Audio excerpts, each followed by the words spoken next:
Direktur Sido Budianto menegaskan bahwa perseroan menargetkan pertumbuhan pendapatan dan laba bersih sebesar 5% sepanjang 2025.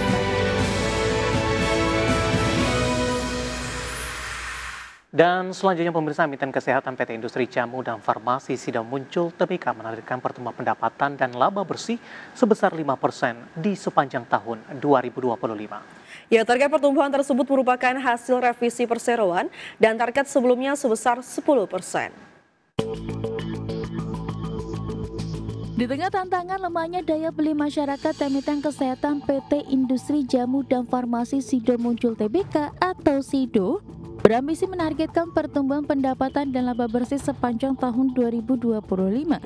Direktur Sido Budianto menegaskan bahwa perseroan menargetkan pertumbuhan pendapatan dan laba bersih sebesar 5% sepanjang 2025. Target tersebut merupakan hasil revisi perseroan dari target sebelumnya sebesar 10%. Adapun sebelumnya Sido merevisi turun target pertumbuhan pendapatan dan laba bersih lantaran ketegangan geopolitik pertengahan tahun lalu. Kedepannya perseroan akan menargetkan pertumbuhan penjualan di sejumlah negara baru, di mana hingga saat ini produk-produk perseroan baru menjangkau 30 negara. Sementara itu berdasarkan kinerja semester 1 2025, pendapatan Sido susut 3,70% year on year menjadi 1,82 triliun rupiah. Susutnya pendapatan disebabkan oleh 3 segmen penjualan yang kompak melemah selama periode tersebut. Sejalan dengan penurunan tersebut, laba bersih perseroan turun terkoreksi 1,31% year on year menjadi hanya 600,46 miliar rupiah di sepanjang semester 1 2025. Berbagai sumber, IDX Channel. Selanjutnya dari informasi dari emiten, yaitu PT Alamtri Resources Indonesia Tbk atau ADRO kembali menambah kepemilikan saham di anak usahanya. Ya, penambahan saham dilakukan melalui transaksi di Bursa Efek Indonesia. PT Alamtri Resources Indonesia Tbk atau ADRO melakukan pembelian saham PT Alamtri Minerals Indonesia Tbk atau ADMR sebanyak 231 juta lembar saham melalui Bursa Efek Indonesia pada 16 Oktober 2025. Transaksi dilakukan dengan harga Rp1.435 per saham atau setara Rp331,49 miliar. Dalam keterbukaan informasi di BEI, Presiden Direktur ADRO Iwan Dewono Bodiyuwono menjelaskan tujuan transaksi ini adalah untuk melakukan investasi tambahan pada ADMR dengan status kepemilikan langsung. Setelah transaksi ini, kepemilikan saham ADRO di ADMR bertambah dari 34,52 miliar lembar atau 84,45% menjadi 34,75 miliar lembar atau 85,01%. ADRO tetap menjadi pemegang saham pengendali di anak usahanya tersebut. Berbagai sumber, IDX Channel. Kita beralih ke informasi emiten selanjutnya, pemirsa, di mana PT Waskita Beton Precast Tbk membukukan nilai kontrak baru sebesar Rp838,09 miliar hingga akhir September 2025. Manajemen menyatakan hingga akhir kuartal ketiga 2025, perusahaan juga tengah mengelola proyek dengan nilai kontrak dikelola sebesar Rp2,12 triliun, di mana sebesar 70,24% merupakan proyek eksternal. Ya, adapun perseroan berhasil membukukan pendapatan usaha sebesar Rp1,17 triliun hingga September 2025. Capaian ini didukung oleh peningkatan produktivitas di seluruh lini usaha serta efisiensi biaya yang berkelanjutan.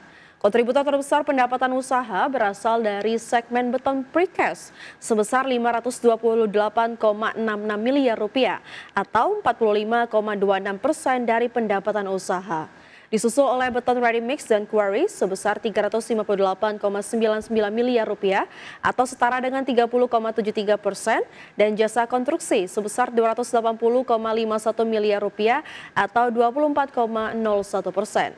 Dari sisi laba, perseroan membukukan laba kotor sebesar Rp201,49 miliar dengan gross profit margin sebesar 17,25%. Hari ini 20 Oktober 2025, tepat 1 tahun Presiden Prabowo Subianto menjalankan roda pemerintahan bersama Kabinet Merah Putih. Ya, sejumlah program prioritas yang dijalankan sesuai on the track, ada pula program pemerintah yang masih dikaji secara mendalam. 1 tahun pemerintahan Presiden Prabowo Subianto 20 Oktober 2025 tercatat sejumlah kebijakan ekonomi besar telah dijalankan untuk memperkuat perekonomian nasional dan meningkatkan kesejahteraan masyarakat. Badan Komunikasi Pemerintah atau BAKON RI mencatat sedikitnya 7 gebrakan strategis yang dilakukan pemerintahan Prabowo sepanjang tahun pertama kepemimpinannya. Langkah-langkah tersebut dinilai menyentuh langsung kehidupan rakyat, memperkuat daya beli, membuka lapangan pekerjaan, serta menjaga stabilitas ekonomi nasional di tengah ketidakpastian global.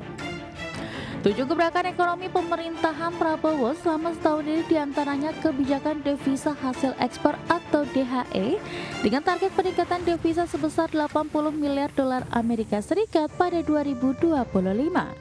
Kedua adalah penundaan kenaikan PPN 12% untuk menjaga daya beli masyarakat.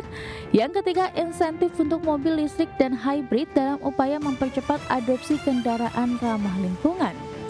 Gebrakan yang keempat, peluncuran Bank Emas Nasional atau Bullion Bank pertama di Indonesia yang diharapkan mendorong pertumbuhan ekonomi hingga 1,6%.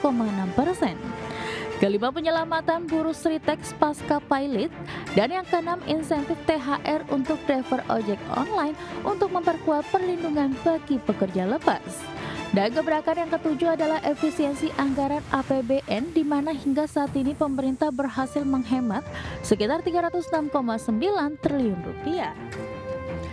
Langkah-langkah ekonomi tersebut menunjukkan arah kebijakan ekonomi pemerintahan Prabowo yang berorientasi pada kesejahteraan rakyat, stabilitas nasional, dan kemandirian ekonomi di tengah tekanan global.